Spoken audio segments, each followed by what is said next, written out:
Fondazione Montipram a Firenze e promozione, didattica, ricerca scientifica, tutto insieme proiettati in uno spazio internazionale.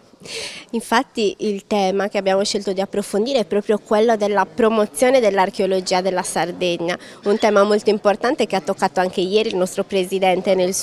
sua esposizione, perché si sta cercando proprio di internazionalizzare attraverso l'immagine dei guerrieri di Monteprama, internazionalizzare l'archeologia della Sardegna, quindi utilizzare i giganti come ambasciatori per parlare dell'archeologia, del turismo culturale in Sardegna. E proprio su questo l'iniziativa che stiamo portando avanti è quella con il Metropolitan Museum di New York,